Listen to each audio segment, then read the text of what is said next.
आज MIT junior college Chincholi या ठिकाणी उपस्थित गुरुपौर्णिमा आहे आज. त्यानिमित्त या कार्यक्रमानिमित्त उपस्थित सर्व आपल्या कॉलेजचे प्राचार्य आदरणीय गुरुजी सर, त्याचबरोबर उपस्थित सर्व स्टाफ, पत्रकार बांधव, ग्रामस्थ, तरुण वर्ग आणि इतर मोठ्या संख्येने उपस्थित असणारा इथला विद्यार्थी वर्ग. खरं तर मला या उशीर झाला, कारण मिरीमध्ये शाळेचा प्रोग्राम होता. ॲक्च्युली आम्ही त्या वेळेला 11ची वेळ दिली होती, परंतु सकाळी तुम्ही जसं म्हटले धाड, अशी धाड किंवा रेडी केली अहिल्यानगर शहरामध्ये. आणि मावावर एक कारखाना 4 मशीन्स आणि बाकी उद्यावर ताब्यात घ्यायचा, 4 आरोपींना अटक केली. त्यामुळे थोडा तिथं काही उशीर झाला. त्यामुळं मिरीलाच यायला उशीर झाला आणि मिरीचा कार्यक्रम संपून परत यायला उशीर झाला. त्यामुळे तुम्हाला मला वाटतं 10:30चा टाईम होता, पण मला 2 वाजले इथे. त्यामुळे तुम्ही बराच वेळ माझी कदाचित वाट पाहिली असेल, कदाचित काही जणांनी बरंच पाहिली असेल. तिकडे काही जायचं असेल किंवा शिक्षकांनी सांगितलं असेल अजिबात जायचं नाही. खरं आहे का? खरं म्हणते हो म्हणते माझी फिरायला जायचं असतं कॉलेजला. कॉलेजचं वय 11-12 येतो. तुम्ही सगळे 11 कोण कोण आहेत? याला तर काही टेन्शन नाही. 12वी मित्रांनो, मी तुमचा जास्तही वेळ घेणार नाही, कारण तुमचाही वेळ महत्वाचा आहे, मलाही पुढे जायचं आहे. परंतु आता तुम्ही 11वी-12वीला जर आहात तर तुम्ही एकदम टर्निंग पॉईंटला आलेला आहात. आता तुम्ही जे काही ठरवणार आहात, तुम्ही आता जे काही 2 वर्षामध्ये करणार आहात, हेच तुमची लाईफ असणार. तुम्ही जर या 2 वर्षामध्ये टंगळ टाइमपास, छपेरी, हिरोगिरी, भाईगिरी, दादागिरी जर केली तर आयुष्यभर तुम्हाला दादागिरी करून 2-3 वर्षानंतर तुम्ही जेलमध्ये असता. आणि आता जर कोणी जर चांगला अभ्यास केला, अभ्यासावर फोकस केला, कॉलेजवर फोकस केला, करिअरवर फोकस केला, तर तो 100% पुढे कदाचित त्या दुसऱ्याला जेलमध्ये टाकण्यासाठी तो असतो. येते लक्षात. त्यामुळं आता तुम्ही 11वी-12वीला आहात, सगळे सायन्सचेच विद्यार्थी आहेत का? Total science. माझंही सायन्स झालेलंच आहे. 11वी आपल्याकडे तुम्हाला सुरुवातीला मुद्दाम मिळतो. 11वी वाल्याला काय टेन्शन होते, कारण आपल्याकडे ग्रामीण भागात 11वीला काही महत्वच नाही. तुमच्याकडे काय आहे माहित नाही. तुमच्याकडे आहे महत्व?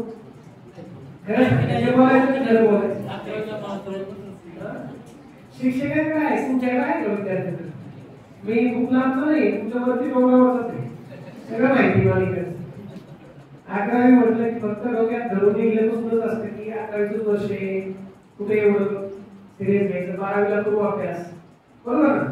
11वीच वर्ष मोठमोठ्या विचित्र आवाजाच्या गाड्या फिरवण्या, इकडे तिकडे फिरण्या, टाइमपास करण्या,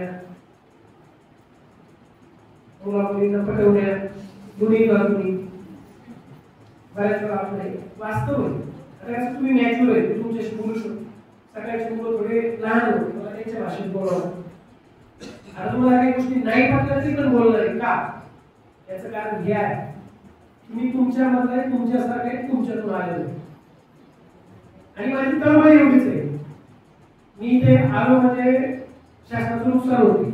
1-2 रेट झाले असतात तुमच्या कार्यक्रमाला आल्यामुळे होणार नाही. वेळ माझा इकडे गेला, मग मी माझा एवढा महत्वाचा वेळ घालून इकडे का येतोय, का तुमच्याशी बोलतोय, तुम्हाला मनातून असं वाटतंय, तळमळीने वाटतंय की मी ज्या पार्श्वभूमीतून येतोय, मी ज्या गाव खेड्यातून आलोय, त्या परिस्थितीतून आलोय, ज्या आई वडिलांच्या पोटी जन्म घेतलाय, कदाचित तसेच कितीतरी आई वडील आणि अजून कितीतरी तशीच मुलं ही समाजात आहेत. आणि ती मुलं म्हणजे तुम्ही. त्यामुळे मला पोटतिडकीने हे वाटतंय की माझ्यासारख्या परिस्थितीतून येणारी गरिबाची, वंचिताची, बहुजनाची, लोकांच्या बांधावर मोलमजुरी करणाऱ्याची, ऊसतोड कामगाराची, हमाली करणाऱ्याची, ड्रायव्हरची पोरं सुद्धा चांगल्या पदावर आले पाहिजे, चांगल्या ठिकाणी गेले पाहिजे, एवढंच मला पोटतिडकीने वाटतं म्हणून मी इथे. त्यामुळं काही गोष्टी ज्या सांगणारे स्पष्ट सांगणारे तुमच्याशी, कारण तुम्ही जर आता चुकले तर पूर्ण आयुष्य चुकणार आहे, आणि आता जर योग्य ट्रॅकवर राहिले तर तुम्ही एकदम आयुष्यभर ट्रॅक करणार. सगळ्यात पहिली गोष्ट, आपण कॉलेजला किती सिरियस घेतो, शिक्षकांना किती सिरियस घेतो या काळात खूप महत्त्वाचं. प्रत्येकाने रोज कॉलेज केलं पाहिजे, तो 11वी असो किंवा 12वी असो. त्यानंतर प्रत्येकानं जो अभ्यास आहे, पुढे तुम्ही स्पर्धा परीक्षा द्या, पुढे तुम्ही सीएटी द्या, नीट द्या, इंजिनियर व्हा, डॉक्टर व्हा, तुम्ही कृषी क्षेत्रात जा, तुम्ही दुसऱ्या कुठल्याही क्षेत्रात जा. मी म्हणत नाही तुम्ही स्पर्धा परीक्षा द्या, पोलीस भरती करा, IAS IPS काही नाही. ज्याला ज्याच्यात आवडेल त्याच्यात जायला पाहिजे. तुमच्या समोर कुणीतरी गाडीच्या गाडीत आला, वरतीला आला, किंवा चांगलं भाषण दिलं, किंवा तुम्ही इंस्टाग्रामवर गेलो, किंवा युट्यूबला भाषण ऐकले, मग लगेच DYSP होतो, IPS होतो, IAS होतो, अजिबात करू नका. याच्या काळाप्रमाणे वागायचं नाही, एका निवडीवरती सगळ्या निवडी करायची नाही. तुम्हाला जे आवडतंय, तुम्हाला ज्याच्यात आवड आहे, जे करायला पाहिजे, ज्याच्यात परफेक्शन आहे, ज्याची आपली लायकी आहे, आपल्या गावात भाषेत सांगतो, जे आपण करू शकतो, बौद्धिक, आर्थिक, शारीरिक लायकी बघू. सोप्या भाषेत लायकी म्हणजे पात्रता. आपण जर गावाकडे शिकलो त्याचाही निर्बंध असला पाहिजे. याच्यावर मी 3 पात्रता सांगितल्या. बौद्धिक म्हणजे बुद्धीची पात्रता पाहिजे. प्रत्येकाने आपल्याला आपल्या बुद्धीचं लेवल माहित असते, आपल्या बुद्धीची क्षमता माहित असते, आपल्या बुद्धीला किती कष्ट झेलतं हे माहिती असतं. आपली बुद्धी किती कष्ट घेते, 15 मिनिटं पेज वाचते अभ्यासाचं, लगेच परत 1.5 तास मोबाईल पाहते. आपली बुद्धी 5 मिनिटं वर्गात आल्यावर शिक्षकाकडे फळ्यावर लक्ष देते, बाकी 30-35 मिनिटं उरलेल्या तासाचे कुठं पाहते. काय होतं लक्ष. बौद्धिक क्षमता आपली जी महत्वाची आहे ती स्वतःला माहिती पाहिजे. दुसरी सांगितली शारीरिक क्षमता. एखाद्याची हाईटच 155 सेंटीमीटर, तो जर पोलीस भरती होता चालणार आहे का? एखाद्याच्या पायाचं काही ऑपरेशन झालं, तो पोलीस भरती होता चालणार आहे का? एखादं पुढून जर कुत्रा आला तरी पण झरझर कापतं, ती पोलीस खात्या डिवाइस घेऊन चालणार आहे का? बरोबर. काल मी कुठे गाडी पकडली, तुम्ही पाहता का? मला ओळखतं का तुम्ही? माझ्याबरोबर काही कॅमेरे वगैरे पाहतात का सध्या? किती आहे तुमची गाडी पकडली? किती? तो थोडा चांगला वापर करतोय असं वाटतं सोशल मीडिया.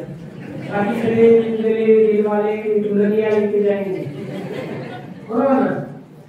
तारू केली असते तर 64,80,000चा फक्त गुटखा होता.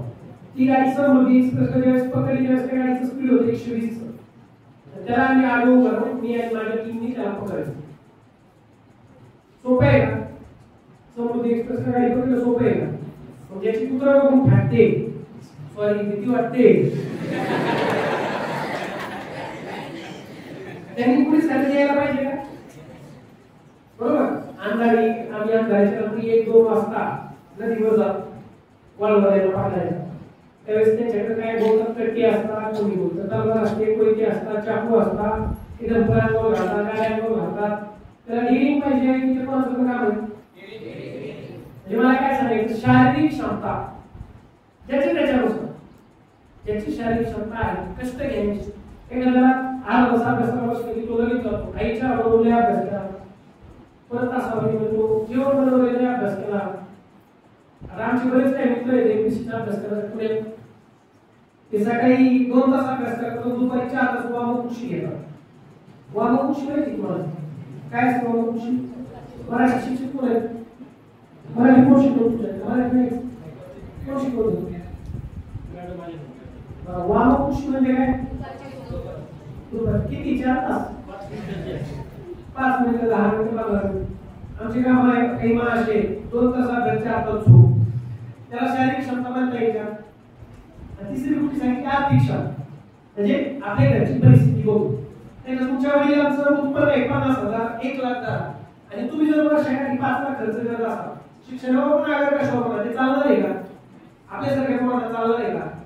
जर समजा तुमच्या बाबाचं उत्पन्न, आई वडिलांचं उत्पन्न 1,00,000 असेल, जर तुम्ही जर वर्षाकाठी 5 लाख खर्च केले, त्यांची किती हाल होती? म्हणजे मला हे सांगायचंय, तुम्ही आता 11वी 12वीला आहात, आता तुमचं निर्णय घेण्याची वेळ आहे. तुम्हाला काय करायचंय? तर हे करत असताना 3 क्षमता चव आपली चेक करा स्वतःच्या, त्याच्यानुसार निर्णय घ्या. दुसरी गोष्ट, सध्या जग हे स्पर्धेचं जग आहे, मॉडर्न वर्ल्ड आहे. याच्यामध्ये technology, media, mobile, social media थैमान आहे. प्रत्येकाकडे इंस्टाग्राम, प्रत्येकाकडे फेसबुक, प्रत्येकाकडे स्नॅपचॅट काहीतरी आहे, बरोबर. त्याच्यावर चॅटिंग काहीतरी सिक्रेट राहते, अजून काय काय खूप काही आहे.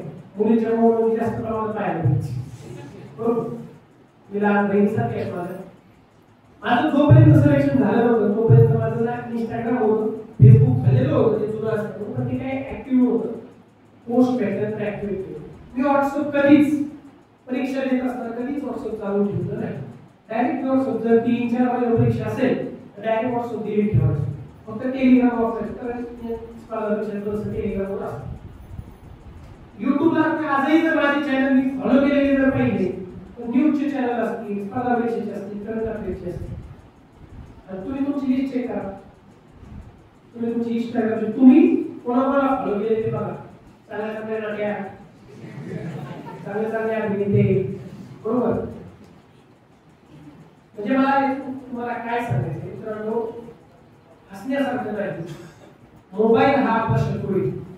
मी तुम्हाला आज सांगता, तुम्ही मला म्हणता सांगा सर तुम्ही तर इंस्टाग्रामवर किती काय काय टाकताय, काय काय वाचताय, बरोबर. हे कधी, ज्या दिवशी माझं करिअर झालं, ज्या दिवशी मला माझ्या मनातली पोस्ट भेटली, त्या दिवसानंतर मी काही करू शकतो, तसं तुम्ही करू शकता. काही म्हणजे जो काय आपल्याला एन्जॉय करायचा आहे, मोबाईल मध्ये मोबाईल वापरायचा आहे, तुम्ही फिरायला जायचंय, घरच्यांसोबत वेळ घालवायचा आहे, अजून आपल्याला काय खायचंय प्यायचंय, त्याचा पण का मान हलवून त्या प्यायचं म्हणजे आपल्याला जो काही एन्जॉय करायचा आहे तो आपण करू शकतो. पण कधी कधी करिअर तुम्हाला हेच सांगायचं आहे की या वयामध्ये मीडियाचा, सोशल मीडियाचा, मोबाईलचा वापर करताना ती दुधारी तलवार आहे. आजकालच्या टेक्नॉलॉजी शिवाय काही नाही. मोबाईलचे मी म्हणत नाही मोबाईल वाईट, मोबाईल चांगला पण खूप, पण मोबाईलचे बाकी सगळे उपयोग तुम्ही करा. फोन पे वापरा, गुगल पे वापरा, उबेर, ओला बस, काय जे जे काय असतील ऍप 5 मिनिटात आपण काही करू शकतो. आता अशी टेक्नॉलॉजी आहे. एआय वापरा, एआय चांगला वापर करा, आर्टिफिशियल इंटेलिजन्स, चॅट जीपीटी वापरा, जेमिनी वापरा, वेगवेगळे ऍप वर काही मिनिटात. पहिलं जे लेटर आहे 1 तास लागायचं ते आता 30 सेकंदात टाईप होतं एआयचा वापर. ते वापरा. आपण ते जर करता काय हिंदी गाणे, old song, DJ song, Gautam Patil YouTube वर तेच, इंस्टाग्राम वर गेला फॉलो कर, त्याला फॉलो कर, घ्यायचं स्क्रीनशॉट काढ, त्याची पोस्ट त्याला पाठव, त्याची लिंक त्याला पाठव. म्हणजे जर तुम्ही ह्या वयात जर हे केलं तर तुम्हाला 100% सांगतो तुम्ही यशस्वी व्हायला तुम्हाला त्रास होईल. त्यामुळे जोपर्यंत करिअर घडत नाही तोपर्यंत काय वापरायचं, काय करायचं, काय नाही करायचं ते कळतं. तिसरी गोष्ट, बरेच वेळा आपण ज्या परिस्थितीतून येतो, आपण ज्या भागातून येतो, आपण ज्या घरातून येतो, ज्या आईवडिलांच्या पोटी जन्म घेऊन येतो, ते काय कामाला कष्ट करतात, ते काय हाल करतात याचा आपल्याला विसर होतो. इथं बसलेले सगळे कोण मी गॅरंटी सांगतो की प्रत्येक जण शेतकऱ्याचा पोरगा असणार.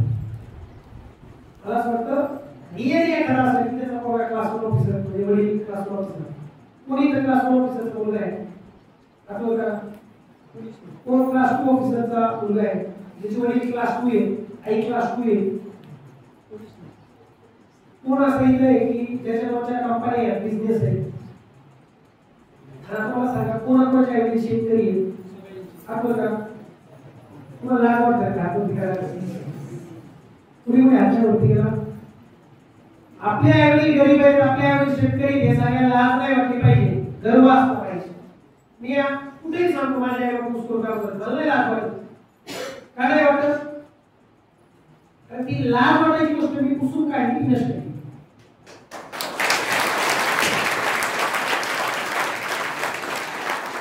आपल्या घरातला पोराला आल्याच्या गाडीत सुद्धा येऊ शकते, हे मी सिद्ध केलं. मी समाजाला सांगण्याचा प्रयत्न केला. आपल्या आई गरीब होती याचं काही दुःख नाही, याचं काही वाईट नाही. आपल्या नशिबाने आपण गरीब आईवडिलांच्या पोटी जरी जन्म घेतला असला, परंतु मरताना म्हणा किंवा जीवन जगताना म्हणा, आज मला नुसतं काम करायचा प्रोग्राम होता, पण माझ्या बापाला DYSPचा बाप होता.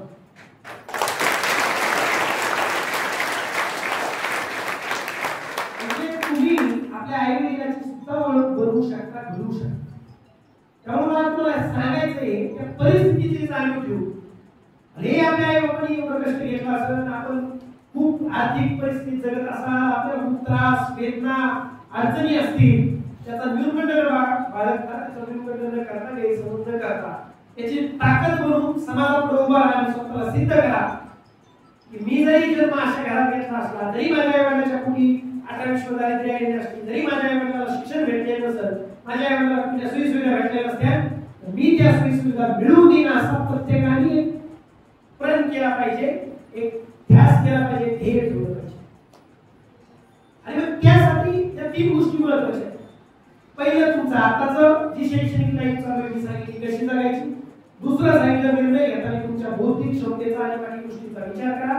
सोशल मीडियाचा वापर बद्दल सांगितलं. तिसरी गोष्ट सांगितली की आपल्या आई वडिलांची जाणीव. आणि मग आता बऱ्याच वेळा आपल्याला प्रश्न उभा राहतात की स्पर्धेचं जग आहे, नेमकं काय केलं पाहिजे. तुमच्या पुढे सीईटी, नीट, स्पर्धा परीक्षा, इतर कृषीचे एक्झाम्स, इंजिनिअरिंग डॉक्टर जे काय आहे तुमच्या समोर सगळं तुम्हाला सगळं माहिती. आता निर्णय घेतल्यानंतर खरं कुठलाही निर्णय घेणं सोपं असतं. तो निर्णय अंमलबजावणी करणं, एक्झिक्युटिव्ह करणं आणि तो टिकवणं महत्त्वाचं असतं. आता एक जर इंजिनिअरला सीईटी देऊन काय इंजिनिअर व्हायचं, पहिल्या वर्षी ऍडमिशन घेतलं तो 5 महिने एकदम जोमात असतो.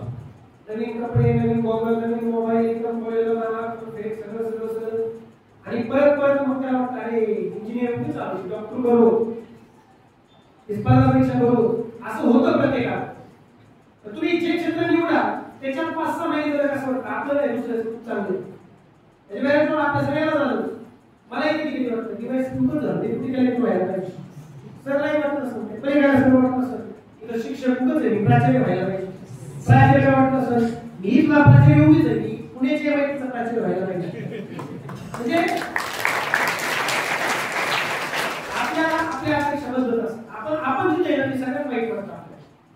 तुम्ही पण अनुभव असतो अरे यार फक्त मी असं इथं नव्हतं पाहिजे किंवा माझ्या घरचं असं नव्हतं पाहिजे, कुठेच काढलं बाहेर नाही.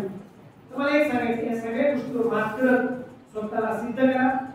मी माझ्याबद्दल तुम्हाला सांगत बसणार नाही, कारण मला अशी अपेक्षा बऱ्याच जणांनी यापूर्वीच पाहिलं असं पाहिलेलं आहे का.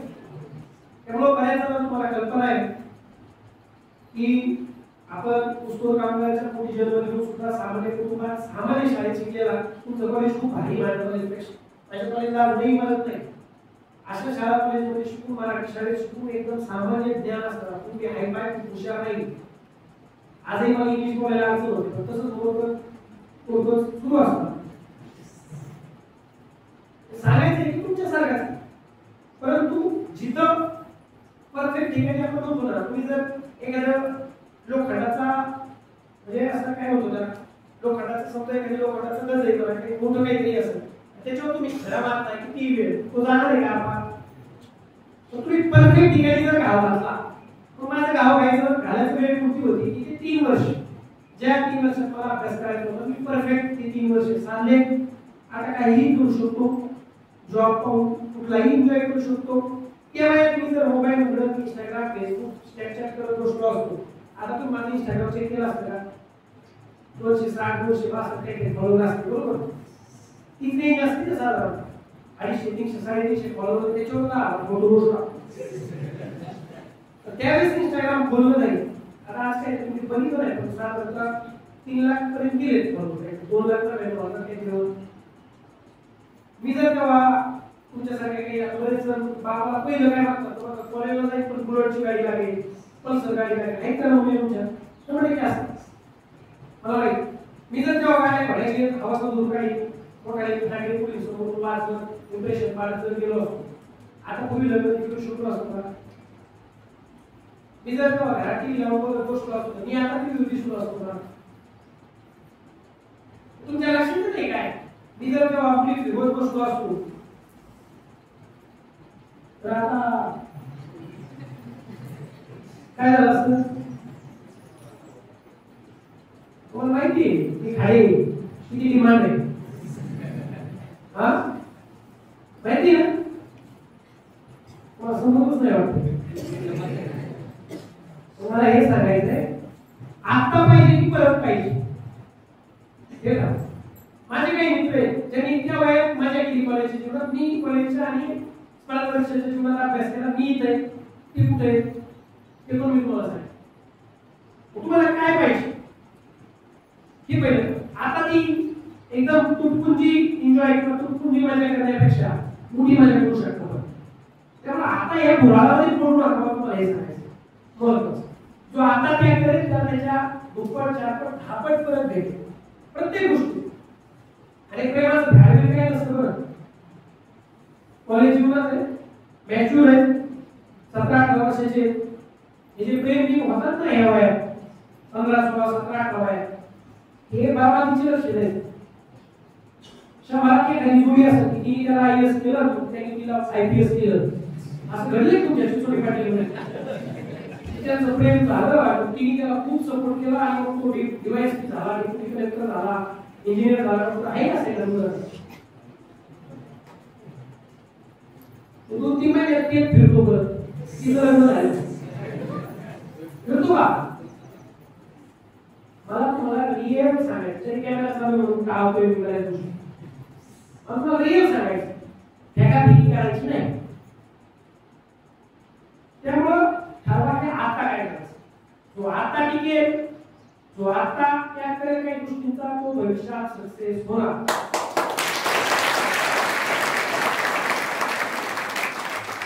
त्यामुळं तुम्ही सगळ्या गोष्टी जाणत आहात, मॅच्युअर आहात, चांगला अभ्यास करा तुमच्या कॉलेज. आणि सगळ्यात महत्त्वाचं हे जे MIT कॉलेज आहे पुण्याच्या MIT कॉलेजमध्ये उच्च गुण लोकांना ऍडमिशन भेटत नाही.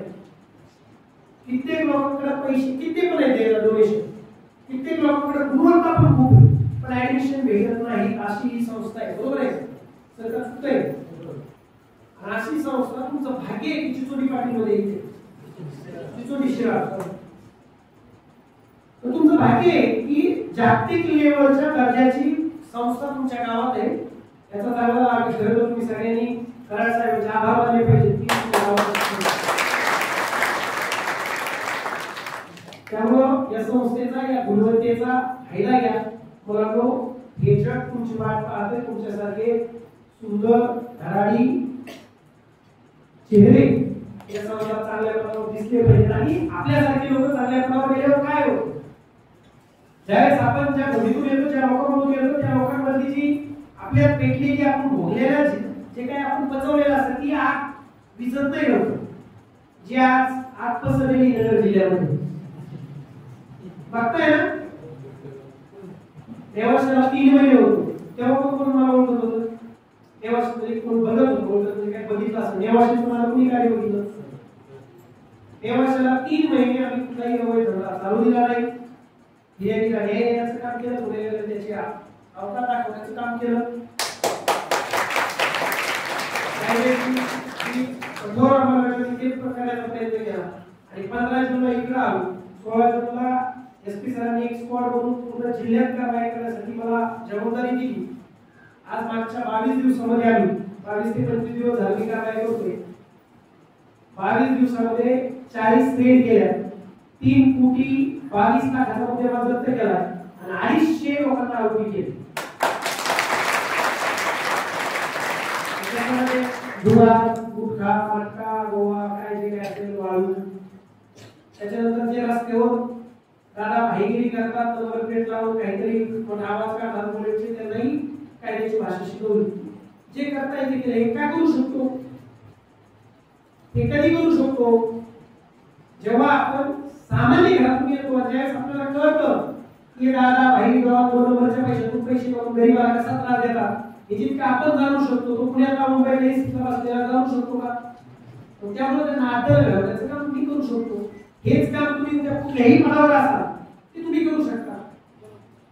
त्यामुळे आपल्यासाठी गरीबांचे जोपर्यंत पदावर येते तोपर्यंत आपल्या आईबाला हे भेटणार नाही. आता आपल्या आईबाबाचे फक्त ज्यांनी जन्म दिला तेवढेच का. तरी आज माझे आई वडील दोघे पण ते ज्या समाजात जगताय त्याच्या समाजाचा अख्खा ऊसतोड कामगार त्यांच्यासारखं जगतोय. पण मी त्या 4 तरी ऊसतोड कामगाराचा भला पदावर असल्यामुळे करू शकतो की नाही. आता बरेच वेळा मला बरेच फोन येतात जे माझ्या कार्यक्षेत्रात नाही अधिकार क्षेत्रात नाही असंही मला करावं लागतं. पण मी करतो. काय करू शकतो पदावर आहे आपल्या लोकांना न्याय देऊ शकतो, आपल्या आसपासच्या लोकांना न्याय देऊ शकतो. त्यामुळं तुम्ही जोपर्यंत त्या पदावर येणार नाही, जोपर्यंत तुम्ही चांगल्या पदावर असणार नाही, तोपर्यंत गरीबाला न्याय भेटणार नाही. मोठ्याचं पोरगं मोठ्या पदावर येऊन बसलं ना, ती मोठ्यासाठीच पॉलिसी राबवणार. गरीबाचं पोरगं मोठ्या पदावर येऊन बसलं, ती गरीबासाठी मोठ्या पॉलिसी राबवणार. त्यामुळे यातून तुम्ही ठरवा की तुम्हाला काय वाटतं. बाकी तर तुम्हाला शिक्षक आणि तुमचा स्टाफ सर्व बाकी शिक्षण ज्या अभ्यासाच्या गोष्टी असतात ते शिकवतच असतात, त्याच्यावर मी जास्त बोलणार नाही. चांगला अभ्यास करा, चांगलं करिअर करा, एवढं सांगेन. गुरुपौर्णिमेनिमित्त मला आपल्या प्राचार्यांनी आमंत्रित केलं, आपल्या शिक्षकांनी इथं बोलवलं, तुम्ही मला इथं बोलून तो मान सन्मान दिला. माझ्या हस्ते ते उद्घाटन केलं. त्याच्यावर बरेच जण पोलीस भरती हो, PSI हो, DYSP हो. तुम्हाला सगळ्यांना तुमच्या उज्ज्वल भविष्यासाठी खूप खूप शुभेच्छा देतो. आपल्या कॉलेजचे खूप खूप आभार मानतो. सर्व शिक्षक मित्रांना शुभेच्छा देतो आणि थांबतो. जय हिंद, जय महाराष्ट्र.